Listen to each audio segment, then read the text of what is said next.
இந்த பட்லர் கொட்டமுத்து பயல என்னடா இது? மறுவாதை கொடுத்து மறுவாதை வாங்கினேன் சார். சும்மா டா போடாதீங்க, எங்களுக்கும் போட தெரியும். என்ன சொன்ன? உனக்கு அவ்வளவு திமிரா? திமிரு இல்லைங்க, பவரு. இப்ப இவரு எவரு? Union peon. ரைட், வேலை நிறுத்த நோட்டீஸ்.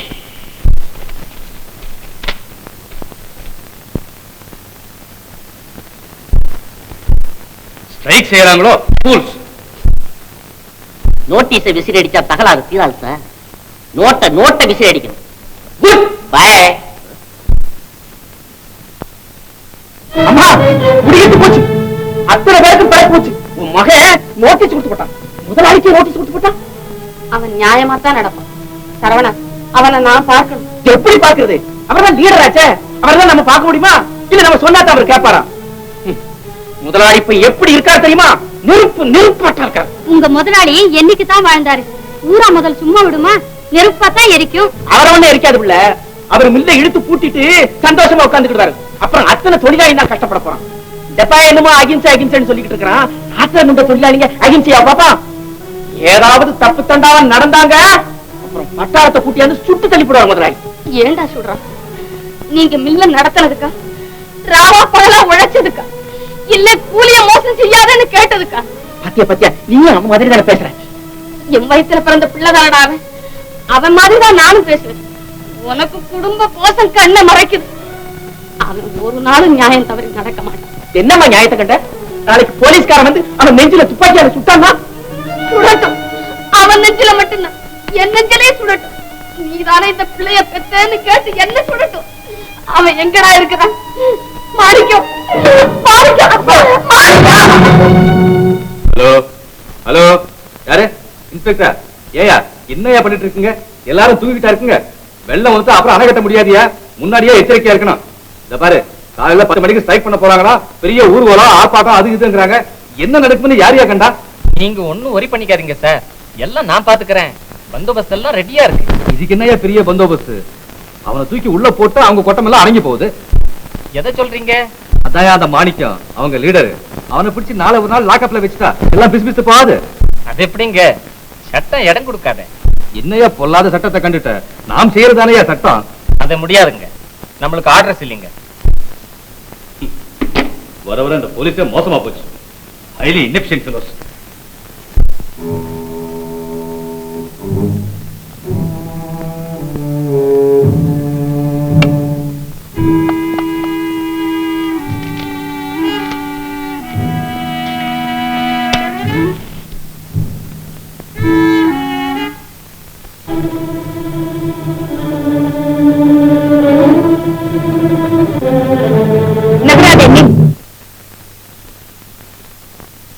யார் நீ? உனக்கு என்ன வேண்டும்? எனக்கு நீதி வேண்டும். உன் அக்கிரம செயல்களுக்கு ஒரு முடிவு வேண்டும். என்ன செய்ய சொல்லுகிறார்? உனக்கு பணம் தேவையானால் சொல், கொடுத்து விடுகிறேன். உன் பணம் எனக்கு தேவையில்லை. உலகத்தின் முன்னிலையில் உன் பாப செயல்கள் எல்லாவற்றையும் நீ ஒப்புக்கொள்ள வேண்டும். உன் தொழிலாளர்களிடம் அவர்களுக்கு நீ இழைத்த கொடுமைகளுக்கெல்லாம் மன்னிப்பு கேட்க வேண்டும். அவர்களுடைய நியாயமான கோரிக்கைகளை நிறைவேற்றி இந்த மில்லை அவர்களிடமே ஒப்படைத்து விட்டு நீ உடனே விலகிக் கொள்ள வேண்டும். சம்மதமா இல்லையா?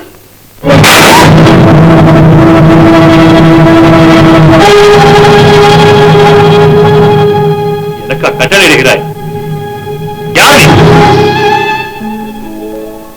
நீயா? ஆம், நானேதான். உன் அக்கிரமத்தின் அடையாளம், உன் துரோகத்தால் நாசமாக்கப்பட்ட ஒரு நன்றின் அவமான சின்னம். ஏன் கை நடுங்குகிறது? சுடு, பாவி என்னை சுட்டுவிடு. கஷ்டமும் கவலையும் நிறைந்த இந்த கிழங்க பிறவியின்றோடு ஒழியட்டும். உனக்கு மகளாக பிறந்து தலை குனிந்து நான் வாழ்வதை விட உன் கையாலேயே நான் இறப்பதுதான் சரி. ஜெயந்தி, பாவி, இந்த மாதிரி ஆசை வார்த்தையில் தானே என் அன்னை மயங்கினான். உன் நஞ்சு கடுவே பேச்சில் தானே என் தாய் நாசமானான். காலமெல்லாம் கண்ணீர் வடித்து நாணத்தால் உடல் குன்று நடைப்பிடமாய் வாழ்ந்து ஊர் ஊராய் அலைந்து உயிரில் விட்டாள். என்ன, நன்னை இறந்து விட்டாளா? இறக்கவில்லை, கொல்லப்பட்டாள். ஆயுதத்தால் அல்ல, உன் அக்கிரமத்தால். வியாதியால் அல்ல, உன் வஞ்சகத்தால். நீ செய்த கொடுமையை நினைத்து நினைத்து அணுவணுவாய் உயிர் துறந்தாள். கணவன் என்ற உருவில் பக்கத்தில் அமர்ந்திருக்கும் காலமே ஜெயந்தி, நான் பாவி. என்னை மன்னித்து விடம்மா. என் வாழ்நாளில் நான் எத்தனையோ தகாத செயல்களை செய்திருக்கிறேன். என்னை நம்பிய உன் தாயை ஏமாற்றினேன். பணமே பெரிதென்று எண்ணி பாடுபட்டு உழைத்த தொழிலாளர்கள் எல்லாம் ஏமாற்றினேன். நான் செய்த பாவத்திற்கு எவ்வளவு தண்டனை அனுபவித்தாலும் போதாது. ஆனால் என்னால் ஒன்று மட்டும் செய்ய முடியும். நீ சொன்னது போல் என் பணத்தை எல்லாம் உன்னிடம் அள்ளித் தருகிறேன். உனக்கு எப்படி இஷ்டமோ அப்படி அவர்களுக்கே பங்கிட்டு கொடுத்து இதோ வருகிறேன்.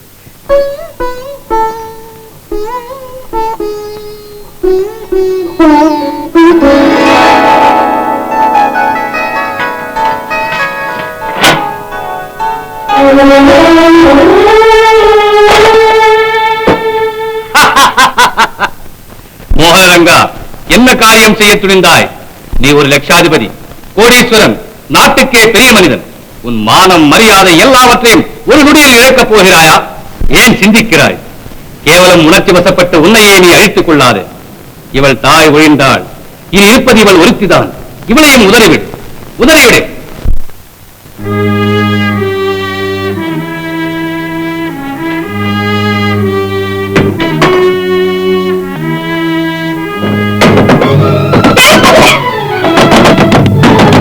யாராவது என்னடா பண்றீங்க? காவலா காக்குறீங்க? என் ரூம்ல யாரோ ஒரு பைத்தியக்காரன் நோங்கிட்டா, அடிச்சு விரட்டுங்க அவளை.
முதலாளிக்கும் தொழிலாளர்களுக்கும் மனக்கசப்பு அதிகமா இருக்கு. இந்த நேரத்துல மில்ல பாதுகாக்க வேண்டிய பொறுப்பு முதலாளியை விட நமக்குத்தான் அதிகம். ஆத்திரம் கொண்ட தொழிலாளர்கள் யாராவது ஒரு சிறு நாச வேலையில ஈடுபட்டா கூட நம்ம லட்சியமெல்லாம் வீணா போயிடும். ரொம்ப ஜாக்கிரதையா பாத்துக்கங்க. நடராஜ், அம்மாவுக்கு உடம்பு சரியில்லை. நான் போய் பார்த்துட்டு 10 நிமிஷத்துல திரும்பி வந்துடுறேன். சரிங்க?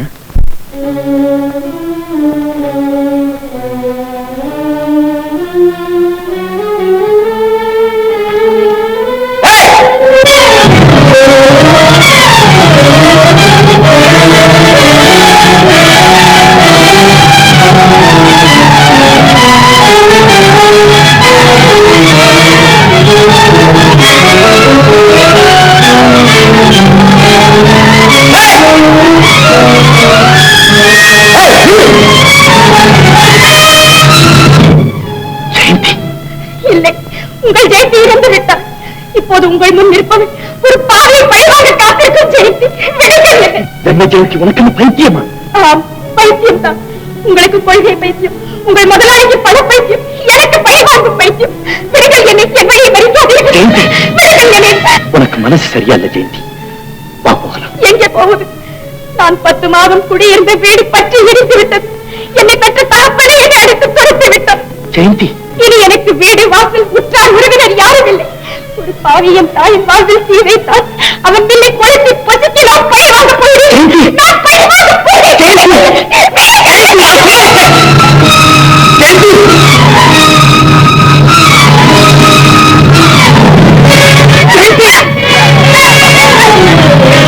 என்ன காரியம் செஞ்சது?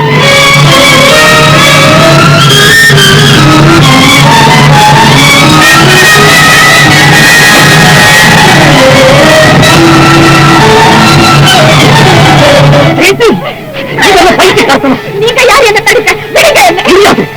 அவன் எங்க குடும்பத்தையும் நாசமாக்கின பாவி. அவன் மில்ல கொடுத்தாங்க விட மாட்டேன். ஆயிரக்கணக்கான ஏழைகளுக்கு வேலை கொடுக்கும் ஸ்தாபனம் இது. அந்த ஏழைகள் வயிற்று நெருப்பு வைக்கிறதுக்கு உனக்கு மட்டுமில்லை, வேற யாருக்குமே உரிமை கிடையாது. உரிமை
என்னடா சொல்ற? என்னங்க கையில வேலை போட்டு எடுத்து போறாங்கம்மா. எங்கடா கொண்டு போறாங்க? மாணிக்கம், உன்னை எப்படா பார்ப்பேன் மாணிக்கம்? என்னங்க போய் எப்படியாவது தம்பியை கூட்டிட்டு வாங்க, இல்லன்னா அத்தை மனசு தாங்காது. ராஜி, அத்தை அம்மா ஜாக்கிரதையா பாப்போம். முதலாளி, முதலாளி, என் தம்பியை விட்டு சொல்லுங்க முதலாளி. வீட்டுல புள்ள விட்டியா நான் ஓட அலருது. எங்க அம்மா மயக்கம் போட்டு விழுந்துட்டாங்க. இந்த வயசு காலத்துல துயரம் தாங்க மாட்டாங்க, உசிரியே விட்டுடுவாங்க போல் இருக்கு. முதலாளி, நீங்க தான் காப்பாத்து. சரவணா, இது போலீஸ் கேஸ் அப்பா, நான் ஒண்ணும் செய்ய முடியாது. நீங்க அப்படி சொல்லக்கூடாது முதலாளி. நீங்க மறைச்சு வச்சு ஆகுங்க. எப்படியும் நீங்க அவனை காப்பாத்துதான். என் கால ஏன் விழுற? போய் இந்த போலீஸ்காரன் கால விழு. நான் வேற யாரு காலில் விழுவனுங்க? 20 வருஷமா உங்க காலடியை தானே நம்பி இருக்கிறேன் முதலாளி. நீங்க மனசு வச்சு அவனை விடுதலை செய்யுங்க முதலாளி. எங்க அம்மாவுக்காக பாக்காட்டீங்க, எனக்காக பாருங்க முதலாளி. நான் யாருக்காகவும் பார்க்க முடியாது. மில்ல குளத்துல சும்மா விட்டுடுவாங்களா? முடிச்சுதானா? சத்தியமா சொல்றேனுங்க, என் தம்பி அந்த வேலைக்கெல்லாம் போக மாட்டானுங்க. அவன் காலடியை மிதிச்சவரு கூட அந்த புத்தி வராதுங்க. என் தம்பி கூட எனக்கு தெரியாதுங்களா? உங்க எல்லார் குணமும் எனக்கு தெரியும், உங்க இனத்தையே எனக்கு தெரியும். கெஞ்சினா மிஞ்சுவீங்க, மிஞ்சினா கெஞ்சுவீங்க. அவன் அண்ணன் தானே நீ. அப்படிலாம் உங்க வாயினால சொல்லாதுங்க முதலாளி. என்ன பெத்த மனசு கிடந்து துடியா துடிக்குது. என் தம்பியை பார்க்கணும்னு அந்த ஜீவன் தவியா தவிக்கும். அதனாலதான் ஓடி வந்து உங்க காலில் வந்து கேட்கிறேன், எங்க அம்மாவுக்கு உயிர் பிச்சு கொடுங்க முதலாளி. எங்க அம்மாவுக்கு உயிர் பிச்சு கொடுங்க. இந்த மாதிரி பிள்ளைய பத்ததுக்கு அவன் சாகத்தான் வேணும். என்னையா சொன்ன? எங்க அம்மாவையா சாக சொன்ன? இதுக்காக உன்கிட்ட 20 வருஷம் பாடுபட்டேன்.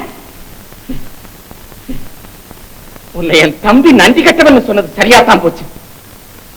வேறொருத்த எங்க அம்மாவை சொல்லி இருந்தா என்ன செய்திருப்பேன் தெரியுமா? அவன் சுடல உருவி கழுத்துல வாழையா போட்டுக்கிட்டு இருந்தேன். தருணா, யார்கிட்ட பேச தெரிஞ்சு பேசு. தெரிஞ்சுதையா பேசுறேன். உன்னை இத்தனை நாளும் நன்றி உள்ள பெரிய மனுஷன் நினைச்சிருந்தேன். இப்பதான் நீ மிருகத்திலே கேட்ட மிருகம் தெரிஞ்சுக்கிட்டேன். சர்வாணி எதுக்கு கூப்பிடுற? நான் மாணிக்க இல்லையா?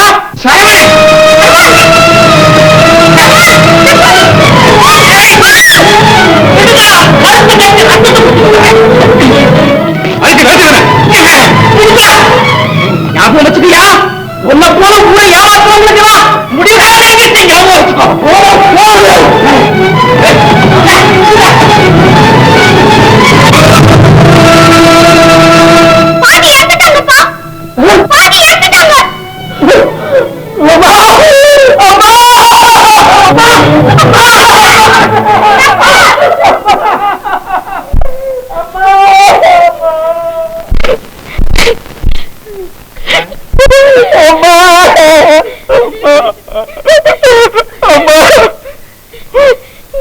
உனக்கு 2 பிள்ளைகள் இருந்தோம். சமயத்துல நாங்க பக்கத்துல இல்லாம போயிட்டு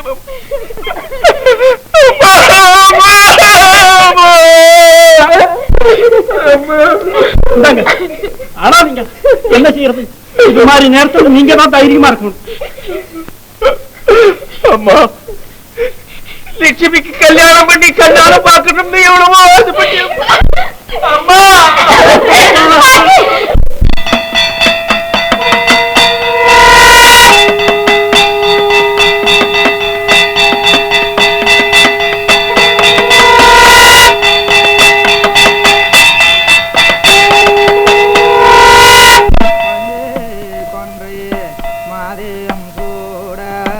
மனோர் பெருமானே மஞ்சே கொன்ற மாதியம் போல மனோர் பெருமானே நஞ்சே கண்டு தடுத்து மறிய நன்மை பொருள் போது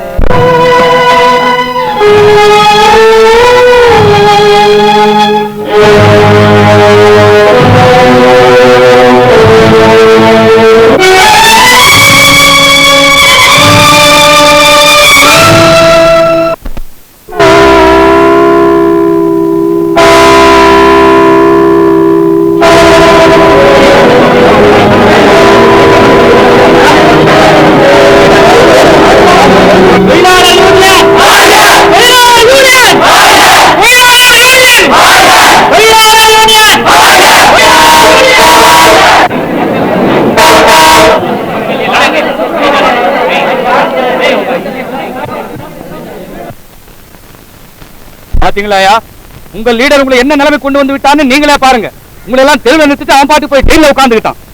அப்பவே நீங்க அவன் பேச்சை கேட்காம இருந்தீங்கன்னா இப்ப உங்களுக்கும் உங்க பொழப்புக்கு நடுவில் போலீஸ்காரங்க வந்து நிப்பாங்களா இல்ல நிப்பாங்களான்னு கேக்குறேன். சரி சரி, அவன் செய்த வேலைக்கு நீங்க என்ன செய்வீங்க? உங்க மேல எனக்கு ஒன்னும் கோபமும் இல்ல, உங்க புள்ள குட்டிகளா பட்னியா போட எனக்கு இஷ்டமும் இல்ல. போங்க, எல்லாம் உள்ள போய் வேலையை பாருங்க. தருவான் கதவு தரையா. நன்றி கட்ட மனிதருக்கு அஞ்சு நிற்க மாட்டோம்,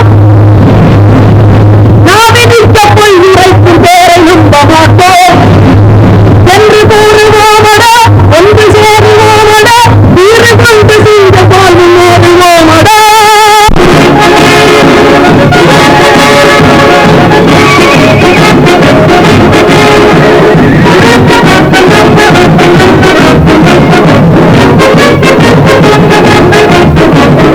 எளிய மக்கள் தலையில் காசு ஏறி மிதிக்குது, இதை எண்ணி எண்ணி தொழிலாளர் நெஞ்சு கொதிக்குது. எளிய மக்கள் தலையில் காசு ஏறி மிதிக்குது, இதை எண்ணி எண்ணி தொழிலாளர் நெஞ்சு கொதிக்குது. எளிய மக்கள் தலையில் காசு ஏறி மிதிக்குது, இதை எண்ணி எண்ணி தொழிலாளர் நெஞ்சு கொதிக்குது. பஞ்சமைக்கும் அஞ்சிடோம், பஞ்சமைக்கும் அஞ்சிடோம், பஞ்சம் நோய்க்கும் அஞ்சிடோம், பட்டினிக்கும் அஞ்சிடோம், பட்டினிக்கும் அஞ்சிடோம், பஞ்சம் நோய்க்கும் அஞ்சிடோம், பட்டினிக்கும் அஞ்சிடோம். நெஞ்சினை பிளந்த போதும் நீதி கேட்க அஞ்சிடோம், நெஞ்சினை பிளந்த போதும் நீதி கேட்க அஞ்சிடோம். நேர்மையற்ற பேர்களின் கால்களை வணங்கிடோம், நேர்மையற்ற பேர்களின் கால்களை வணங்கிடோம். எளிய மக்கள் தலையில் காசு ஏறி மிதிக்குது, இதை எண்ணி எண்ணி தொழிலாளர் நெஞ்சு கொதிக்குது. எளிய மக்கள் தலையில் காசு ஏறி மிதிக்குது, இதை எண்ணி எண்ணி தொழிலாளர் நெஞ்சு கொதிக்குது. காலி என்றும் கூலி என்றும் கேலி செய்யும் கூட்டமே, காத்து மாறி அடிக்கிட்டு நீர் எடுக்க வேணும் ஓட்டமே, ஓட்டமே எடுக்க வேணும் ஓட்டமே. காலி என்றும் கூலி என்றும் கேலி செய்யும் கூட்டமே, காத்து மாறி அடிக்கிட்டு நீர் எடுக்க வேணும் ஓட்டமே. தாலி கட்டி கொண்ட மனைவி போல் உழைத்த எங்களை, தாலி கட்டி கொண்ட மனைவி போல் உழைத்த எங்களை, தவிக்க விட்ட வேற எந்த நாளும் மறக்க மாட்டமே, தவிக்க விட்ட வேற எந்த நாளும் மறக்க மாட்டமே. எளிய மக்கள் தலையில் காசு ஏறி மிதிக்குது, இதை எண்ணி எண்ணி தொழிலாளர் நெஞ்சு கொதிக்குது. எளிய மக்கள் தலையில் காசு ஏறி மிதிக்குது, இதை எண்ணி எண்ணி தொழிலாளர் நெஞ்சு கொதிக்குது. அப்பா, வர வர நீங்க செய்யறது எனக்கு கொஞ்சம் கூட பிடிக்கல. அந்த ஏழைகள் கொடுக்க வேண்டியதை கொடுத்தா என்ன? இந்த பிச்சைக்கார பயலுக்கு நான் அடங்கி இருக்கணுமா? அவங்க என்னென்ன கேக்குறாங்க தெரியுமா? ஏன் அவங்க கேக்குறதெல்லாம் நியாயம் தானே? என்ன நியாயம்? அப்படின்னா நான் செய்யறது அநியாயமா? ஆமா, அநியாயம் தான். இதை நான் மட்டும் சொல்லல, உலகமே சொல்லுது. மாலதி, பணத்தாசையில பெத்த பெண்ணுக்கே துரோகம் செய்யற நீங்க தொழிலாளி கொடுப்பீங்களா? மாலதி, என்ன வளர? எனக்கு எல்லாம் தெரியும். ஜெயந்தி எங்கே? அவளை என்ன செய்தீங்க? எங்க அழைச்சு வச்சிருக்கீங்க? மாலதி, சும்மா இரு. அப்பா, நீங்க செய்யறதெல்லாம் துரோகம், அநியாயம், மோசம். மாலதி, அப்பா, எளிய மக்கள் தலையில் காசு ஏறி மிதிக்குது, இதை எண்ணி எண்ணி தொழிலாளர் நெஞ்சு கொதிக்குது.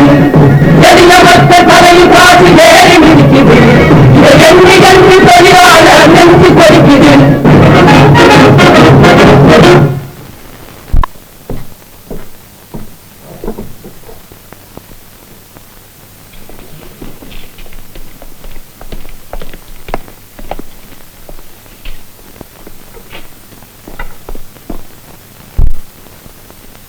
யுவரான, குற்றவாளி கந்தசாமி மகன் மாணிக்க வாசகம் ரங்கபுரத்தில் உள்ள ரங்கநாதா மில் தொழிலாளர் யூனியன் தலைவர். இவருக்கும் இவர் முதலாளிக்கும் உள்ள நீண்டகால விரோதம் காரணமாக சென்ற ஜூலை 14ஆம் தேதி வியாழக்கிழமை இரவு 10:15 மணிக்கு ஒருவருக்கும் தெரியாமல் மில்லின் பின்புறம் சென்று தீப்பந்தத்தால் மில்லை கொளுத்த முற்பட்ட போது கையும் களவுமாக பிடிக்கப்பட்டார். இந்த வழக்கு இந்தியன் பீனல் கோட் 436, 511 பிரிவுகளின் கீழ் தொடரப்பட்டிருக்கிறது. குற்றவாளி மாணிக்க வாசகம், நீர் இந்த குற்றத்தை ஒப்புக்கொள்கிறீரா? இல்லை, நான் குற்றவாளி அல்ல. ராஜகோஷன் தரப்பு சாட்சிகளை விசாரிக்கலாம். ரங்கநாதா மில்ஸ் முதலாளி மிஸ்டர் மோகன் ரங்கம்.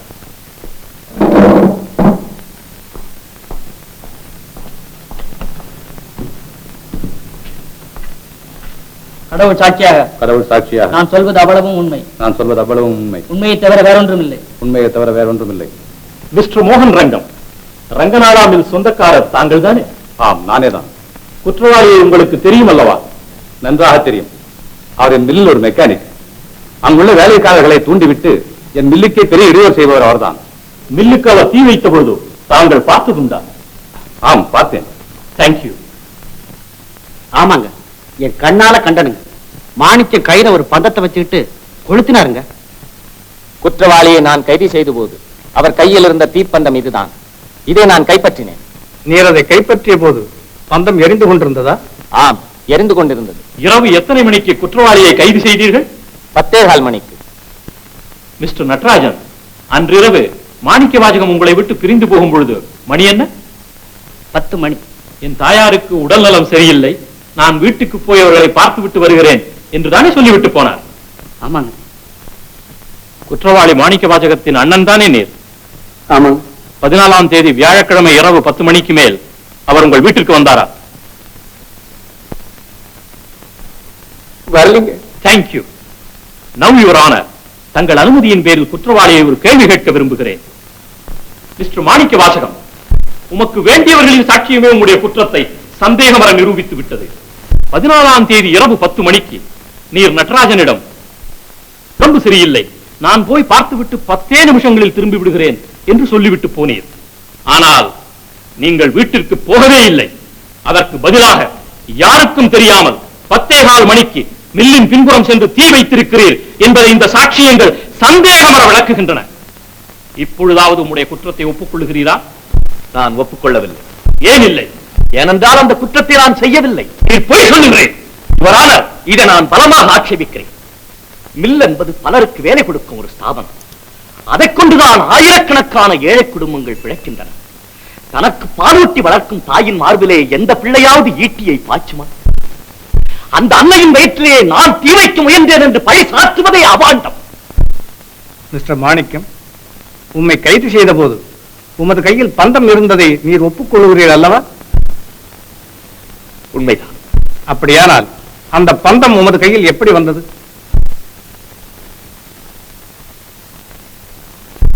ஏன் மௌனமா இருக்கிறீர்?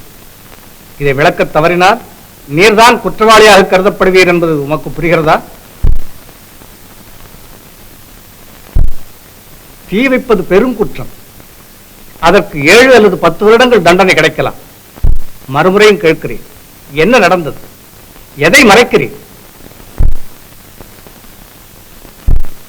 தம்பி, எல்லாத்தையும் சொல்லிடா.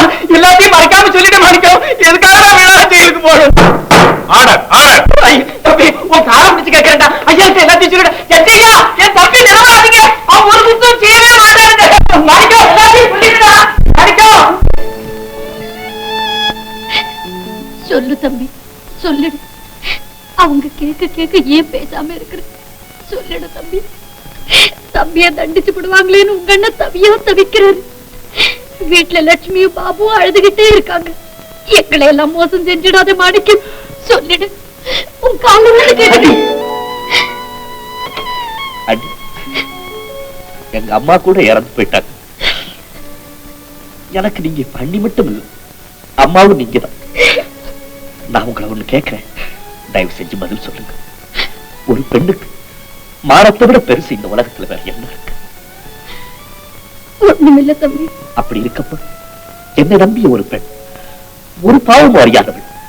நான் சொல்லும் இந்த உண்மையினால அவள் பிறவிக்கே களங்கம் உண்டாகி வாழ்க்கை முழுவதும் நீங்காத அவமானத்தோட வாழ வேண்டி வருமானா நான் சொல்றது நியாயமா? நீங்களே சொல்லுங்க. ஒரு குற்றமும் செய்யாத நிரபராதியை ஏன் ஜெயிலுக்கு அனுப்புகிறீர்கள்?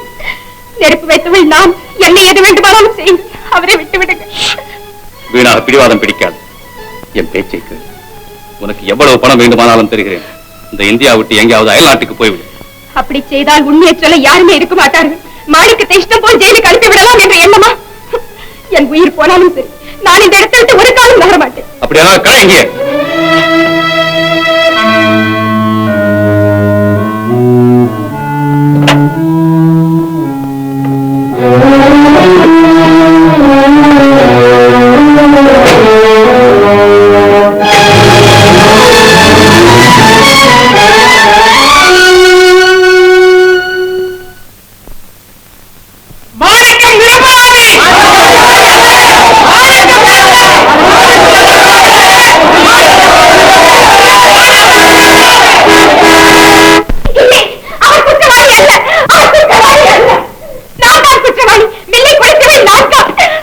நிறுத்துங்கள்.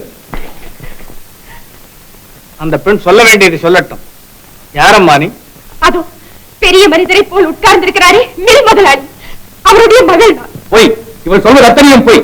இல்லை, அவள் சொல்வது அத்தனை உண்மை. இதோ இருக்கிறது சாட்சியம். மாலதி,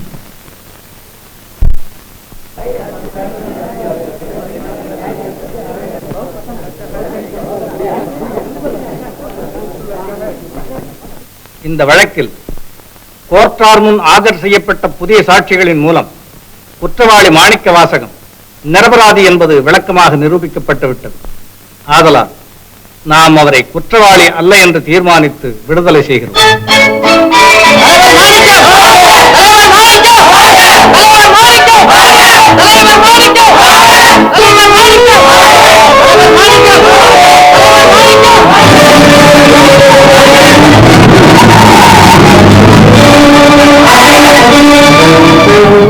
மோகனரங்கா, உன் முடிவு நெருங்கிவிட்டது. உன் வேஷம் வெளியாகிவிட்டது. நீ செய்த பாவச் செயல்களின் பலனை நீ அனுபவிக்கும் நாள் வந்துவிட்டது. இனி நீ ஏன் வாழ வேண்டும்? ஏன் வாழ வேண்டும்? போ போ, இந்த உலகத்தை விட்டு போய்விடு.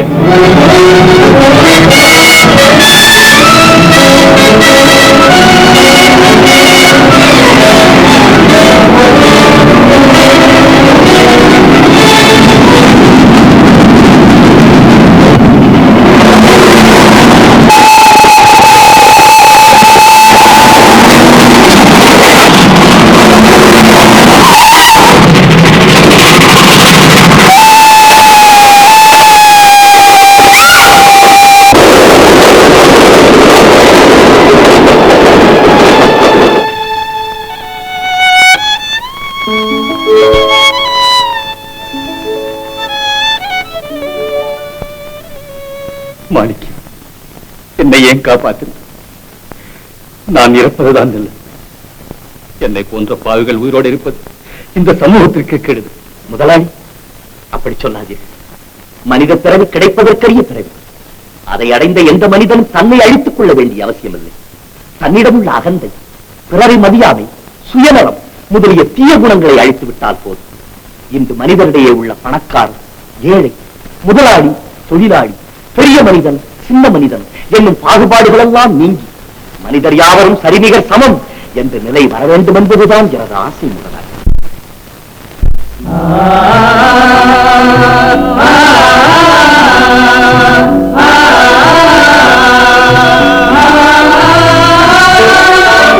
மனிதரை மனிதர் சரிநிகர் சமமாய் மதிப்பது நம் கடமை.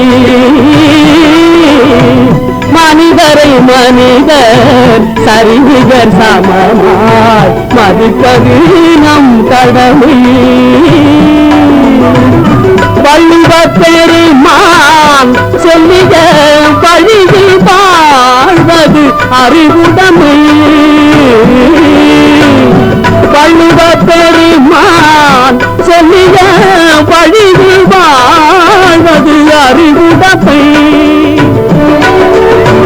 மனிதரை மனிதர் சமர் சமமாய் மதிப்பது நம் கடவுள். உழைப்பை மதித்து பலனை கொடுத்து உலகில் போரை தடுத்திடுவோம். உழைப்பை மதித்து பலனை கொடுத்து உலகில் போரை தடுத்திடுவோம்.